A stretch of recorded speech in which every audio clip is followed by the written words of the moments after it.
So the question I'm doing is number 52 on page 582, and it just talks about drug infusion, and it gives me this equation, which is the model for the drug infusion, and they, in the first part of the question, give me this initial state, the initial value, and they say the solution is this. So, and they want me to verify that. So what I'm going to do is start with this equation, use it to find m prime by differentiating, and then plug it back into here to see if I get I.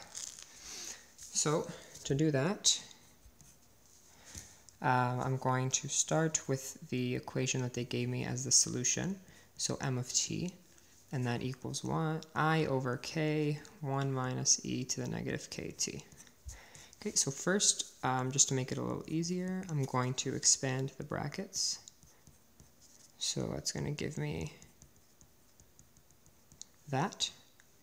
And now I'm going to differentiate it, and I did that because this becomes a constant, which is just 0, and the derivative of this is just the derivative of this part, and that would be negative k, and then I multiply it by what we already had there, like that. So now the k's cancel out, and the negatives cancel out. So I'm left with just I e to the negative kt. Okay, so now I can sub m prime and m back into the original equation that they gave us that models the situation, which was m prime plus k m of t equals I. Okay, so I plug these back into here and see if I get I after I simplify. So m prime is just I e to the negative kt plus k, and for this part you just plug in that original equation.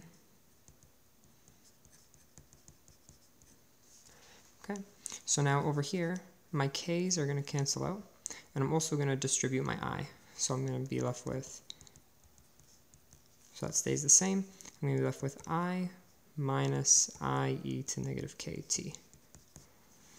Okay, now these are the same, so they cancel out, and I'm just left with I equals I, which is what we want. Okay, for B, they're asking us to just graph the solution when I equals 10 and k equals 0.05. So I'm going to graph this equation.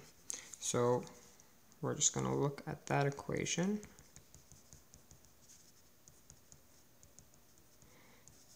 Okay, so I just plug in 0.05 for k and 10 for I. And because k is negative here, I'm going to write this part as a fraction, like that. So that equals 200, and then this part can be left alone. So what this tells me, if I graph it very roughly, this is m of t, and this is t, that as t becomes bigger and bigger, the fraction here is going to become closer and closer to 0, which means this bracket is just 1 minus 0, which would be 200 times 1. So as my graph goes this way, I'm going to reach 200 slowly like this. Okay? And eventually, I'll get closer and closer to 200, and it will balance out there. And then for the last part of the question, it asks us to verify what we just graphed using the limit as t approaches infinity. So we can do that. We just take the equation that we had down there with all of our numbers already plugged in. So 201 minus 1 over e to 0.05t. Okay? And this is why I like it as a fraction, because when you do the limit, it's much easier. So the limit as t approaches infinity is 201 minus 1 over e 0.05 times infinity. Okay? So if you do this, it's exactly what I said before. This e to the infinity is an extremely large number, and 1 divided by a large number is going to just give you a number that gets closer and closer to 0. Okay, so that means that this bracket will just become 1, and m of t will become 200 as t approaches infinity.